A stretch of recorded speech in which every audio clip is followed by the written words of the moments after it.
Go time. All right, welcome back to the next episode of Another Round. Once again, we are behind the windshield, chatting it up, talking about this, that, and the other. And as we've been riding, we've seen some things, we've stirred up some conversation, and we figured what better time than to start another episode. Yeah. So once again, I'm Clay. Got Brandon here in the passenger seat with me. Let's dive in. Yeah, Clay. So, I mean, today our ride time is actually, matter of fact, probably the past couple of days, our ride time. We've seen a lot. There's a lot of harvest going on, but at the same time, there's actually a lot of tillage going on. Right. And so it kind of spawned the conversation a little bit about, why are some of these guys out here doing tillage this time of year? What are some of the goals of doing tillage in the fall versus doing tillage in the spring? Yep.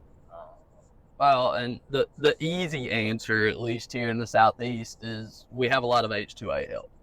So these guys are here for the growing season. They're going to go home at the end of October, beginning of November. We're done with harvest already. We've got the help. Throw the guys in the cab of the tractor, put them out in the field, and let's go ahead and get stuff prepped for next year. Yeah. We're going to stay warm and hopefully dry enough during the winter that we don't have to worry about flooding to a large extent, although 3 or 4 years ago, we flooded our ass off, so it kind of put everything to the wayside anyways. However, last year, we didn't have hardly any water during the winter. So, it's a 50-50 shot for us, at least in the Mississippi Delta, on whether our tillage is going to hold up and be worth the time or not. But what we really see is, hey, if we can go ahead and prep in the fall, that's less work we have to do in the spring. So when our H2A help comes back, we can just throw those guys in the tractor with the planter and hit the ground running. Yeah. Yeah, I mean, I guess for me, North Carolina, South Carolina, Virginia, a lot of places that I see pretty frequently, even up into East Tennessee. There's really, I guess, not a lot of fall tillage unless we're putting out cover crops. Right. And see, it's the absolute opposite here. If we're putting cover crop out, we're probably not going to till. We're hoping to put it into a no-till situation. Our beds, it was dry enough when we combined. Our beds held up. We think we can get another year of use out of them before we have to go back and rip a bed again. So. Yeah, so I guess I'll explain, a little bit about cover crops and why we're doing tillage and those kind of things. A lot of our cover crops that are going on tilled ground that's tilled in the fall, especially North Carolina, South Carolina, and up into Virginia, the reason for that is there's a lot of sweet potato tobacco production. So they're very conventionally tilled crops. The crops work a lot. So our goal with this tobacco crop is we got to get these roots turned up out of the ground to get rid of some of that disease pressure. Right. We're losing a lot of land rotation on good tobacco ground. It's shortening. Used to be we would get a 4 to 5 year rotation. Now we're down at some places 2 to 3 years just because of the way that the land's shifting. Right. So we have to do that fall tillage. Then we come in there and we put a cover crop on, or some guys will even put a wheat crop on that ground. Right. So for us, mainly, that's a lot of the tillage that happens in the fall. Unless we get in a situation where following corn or soybeans or cotton where there's rut and those kind of things, we'll fix those areas, but a lot of our tillage is actually held over until spring. Just because our harvest window goes so late into the year, we're going to have double crop soybeans coming out of the field, the end of November. Right. And by that point, we're starting to get into some more so of our wet season. So kind of field work comes to a halt then anyway. Yeah. And, the one detriment I would say, and this is going to turn us 180 degrees the other direction and start a whole other conversation.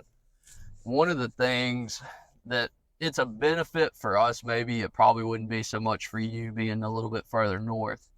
We're going to stay hot and humid enough during the fall that if we invert and we put all of our stubble and trash from harvest underground, the microbes that are active in our soil, if we even have any, are going to take care of that. Yeah.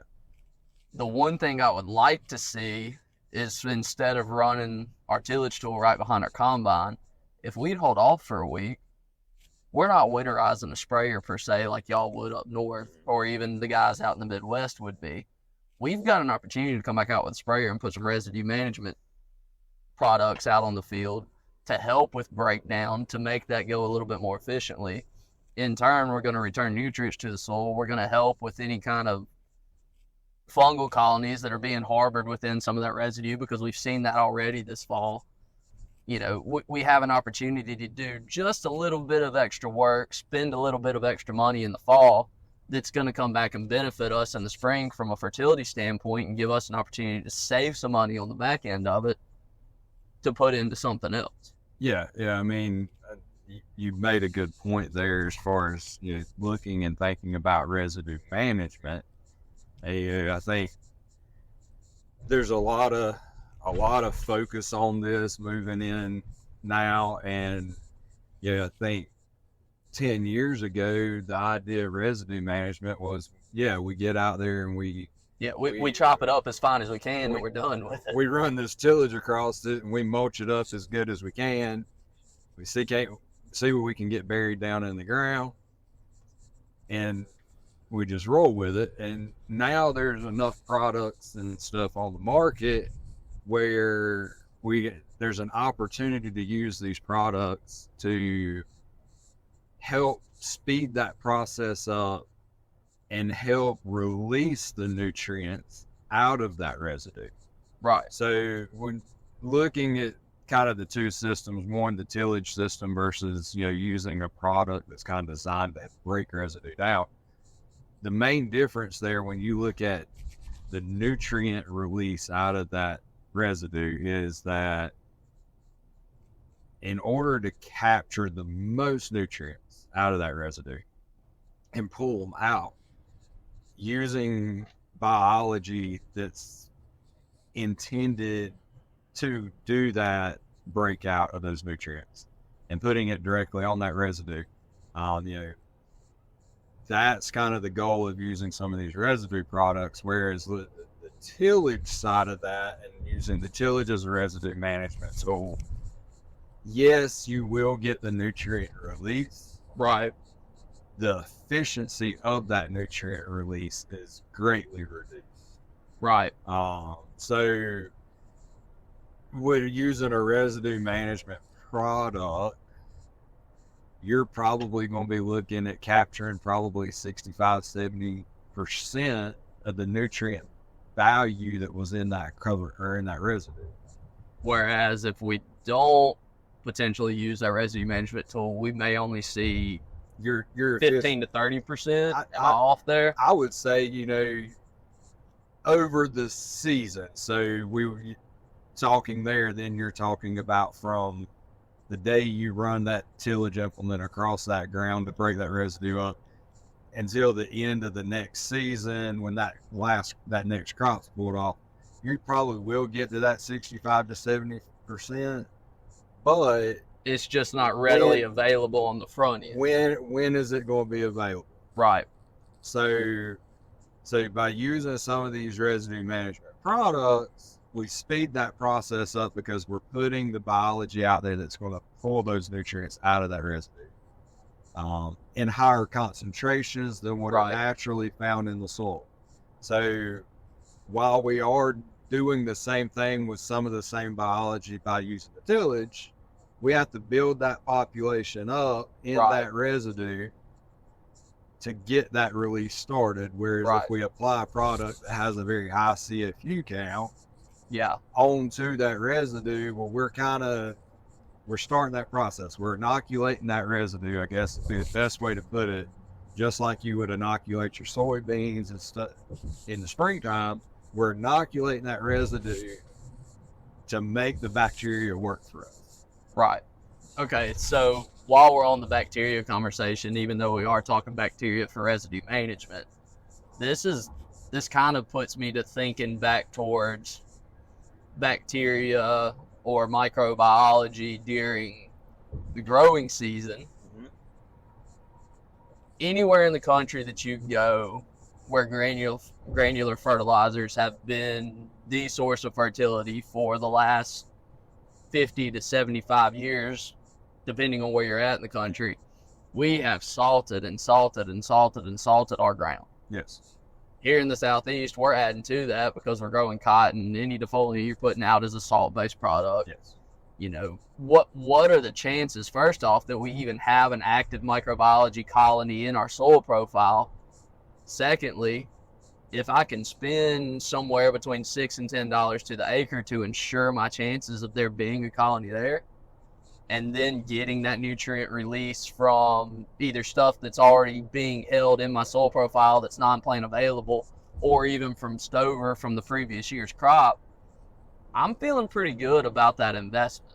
Correct. So, I mean, I guess you're very correct there in talking about fertilizers and salts and a lot of the other things that we have done in the past that have had an impact on that natural biological component of our soils and our fields. Right. So when you think about, and this is kind of how I like to think about biological activity, when you think about when you walk into a hedgerow or you walk out into the woods at the edge of that field, how fast do the leaves break down that fall in the fall? Yeah. How fast do those leaves break down without any help from anything? Right. We're also not fertilizing those trees. So how are these big oak trees, big pines, these kind of things, how are they growing so much without any intervention as far as fertilizer? Right. It's because the biology in that soil, in that environment, is nutrient cycling those leaves as they fall off, limbs that are decomposing. The biology is there to break those things down to return those nutrients. Yeah, your natural colony is still intact enough and has been a functioning colony long enough that the natural process is still occurring. Yeah. You know, like you said, nutrient cycling. Nobody's putting fertilizer on trees, even if you're on a pine plantation in Georgia or Mississippi or wherever. You know, we just throw them out there and let them grow. It's been continuous tree crop for 150 years probably. Yep. And it's been untouched. Yeah. So let's tie back into this. If you come out of that hedgerow or out of that tree line and into your field or into a row crop scenario, row crop ground, those natural colonies aren't capable of moving across that field and recolonizing what we've already destroyed, essentially. Well, you got two different environments there too. Okay. So how I like to look at this is, and within production practices, we're going to have different environments. Right. So if we're in a conventional tillage situation, that biological entity there that we have in that field, right, versus the biological entity that we have in a no-till field, right, versus the biological activity that we're going to have in a no-till field with cover crops and constant living root in that system, right, they're going to be completely different. Yeah. So a lot of it's going to depend on your production, but I would be willing to say that none of those systems, even with the cover crop, no-till, constant living root system, the biology that's in that system is going to be completely different than the biology that's in the trees and the woods next to that system. Right. Different functions for different practices. Exactly. Yeah. Okay, so to go back, I'm going to circle back here real quick. You know, you were talking about the return on investment, the value of using, you know, a product or a practice to force the release of some of these nutrients. Right. I mean, so just for instance, let's say talking about soybeans, because their residues kind of flows pretty well. Right. Number wise. So, you know, a 60 bushel soybean crop in the residue that's left on that field there's roughly going to be about 40 to 45 pounds of nitrogen that remains in that system that we have potential to release out off of that 60 bushel crop. Right. Same thing with potassium. It's going to be 40 to 45 pounds that we can realistically get out of that residue Right. for the next crop. So, I was looking earlier today, just, thinking about some of these numbers. That 45 pounds of potash, give or take, based on current market prices in North Carolina, and it's going to vary based on where you are. But it broke out. I think I told you, Clay, this morning. I think when I run the numbers based off this week's prices on potash, that breaks out to about a $32 to $35 In savings. in savings. I don't know how you want to look at it. Either way, you're gaining $30 to $35 Right. on that field just in potash. So Expense. let me ask this. If we go in, say it's the first year that we've used a residue management tool, i.e. a biological component or a humic acid or whatever product that we decide to put out, how soon can you start to expect a banking scenario happen with those nutrients? How soon can we expect to start holding on to those long enough to start using them the next year? Is it immediate? Is it a 2 to 3 year process because we have to continue building that colony to a point where it is going to capture all of that? What's our life expectancy there? So, I think nature of the beast, right, is that the downside to this is if we're in more of a conventional type system where we're doing tillage, Right. we're probably going to have to use one of these residue products every year. We probably should be using one of these residue products every year. Right. Cost-wise per acre, a lot of these products are pretty cheap when you look at the return on what you're getting in fertilizer savings. So, in my opinion, it'd be kind of crazy not to be looking at some of these products Right. for use every year.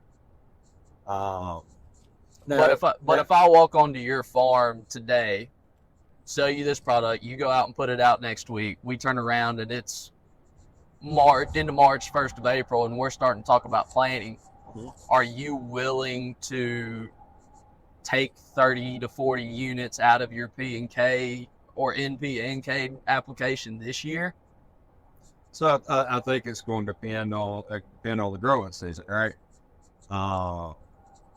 So, in my honest thought would be, I probably would take that number off the top, especially if I'm going out there with a dry fertilizer. Right. Right?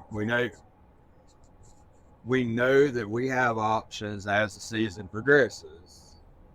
And say, for instance, a corn crop, we're going to be going across that field several times. Right. I probably would take that number off my dry fertilizer up front if that's in my plant, my production plant. And I'm probably going to pull some tissue samples and I'm going to see how my crop's trending.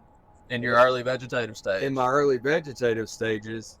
And if I'm trending in the right direction, I'm going to keep that train rolling without coming in here and putting some more inputs in. Right. As far as replacing that 45 right. pounds of. And even, I guess, if it does turn out that we're lacking a little bit, it's real easy, at least in my opinion, to come in on a side dress application or a lay-by and add in some liquid. We're already going to be, on the corn crop at least, we're already going to be putting out UAN. Yep. It's pretty easy to add in some P&K and even some micros. Yeah, exactly. So, I mean, you've got options. You can put it in your lay-by rig. If you want to do it come in even later and you can rig up a wide drop scenario on your sprayer. You're a little higher off the ground. We can get in there a little later. We just wide drop these products out. There's foliar options out there to capture some of these nutrients. Right. So there's a lot of options that if we get in a scenario where just based on the year one, maybe we've got a lot of yield potential out there that we didn't anticipate. Right. It's been the perfect growing season. This corn crop's looking phenomenal. There's a lot of yield potential there. then yeah, I'm probably going to come in here with some of these other options and start boosting that up. Right. So in that instance where, okay, we did pull back, everything worked out perfectly well. We didn't lose anything from a fertility standpoint. We're having a good year. Rainfall's right. We've been able to irrigate whatever. Hey, we just saved $32 in the fall because we came out and we saved this little bit of NP&K. Yep. I got $32 to play with per acre to go out and add maybe some extra fertility and push my yields a little bit. Exactly. So then that's when we really start dialing in our nutrient use efficiency on this crop, right? Yeah. So we haven't put a whole lot out up front as far as, you know, what our normal practices are. We trimmed a little bit off because we were accounting for what we returned to that soil. Right. And so now we're in a scenario where, yes, we've got money in the bank. And if the crop looks really good, we've got potential to take some of that money that we kept in the bank and we're going to be able to push this crop even further. Right. Yeah. So what would typically be 180 bushel corn, now maybe we're pushing 200, 210. Yeah, exactly. And so there's a lot of options there where we're not necessarily going to hurt ourselves if we hold that back a little bit. Right. You know, if it's your first year doing this and you're not really comfortable holding back, don't hold back. I mean, yeah. I mean, the end of the day, the story is do what you're most comfortable with. Yeah. There's no reason, okay, we added a $7 input in the fall plus whatever equipment costs, fuel costs, all that would be. So, let's say maximum we're at $24, $25. Okay, we spent an extra $25 an acre this year.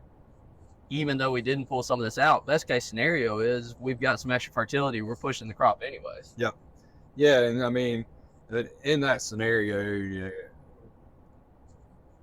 I'd never go out there and try something as far as pulling fertilizer back on every acre anyway. Right.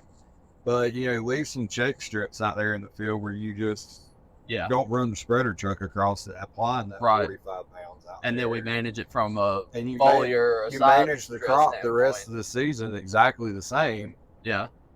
And if that check strip does just as good as the other, well, then you didn't really need that extra fertilizer out there. Yeah. Fair point. So that's the beauty of some of these products and doing some of this stuff is you have the option to leave a check strip out there and really tell the performance value of it. Yeah. Yeah, you give yourself an opportunity to visualize and to learn as you go through. Exactly. All right, man. Well, I don't have anything else if you don't. No, man, I think that was a really cool conversation. So. Yeah, hopefully somebody else will learn something like I did. I know young agronomist, once again, I think I've said it every episode, but there's always something to learn, and we're going to keep doing this. We're going to keep pushing what we see and what we hear and what we conversate about to y'all. Yeah. And, like we said before, if you got questions, feel free to reach out to us, and we'd love to have a conversation with you. Yeah. All right, everybody. We'll see y'all next time. All right. Follow us on TikTok, Instagram, and YouTube. Y'all stay safe. We'll see you back for another round.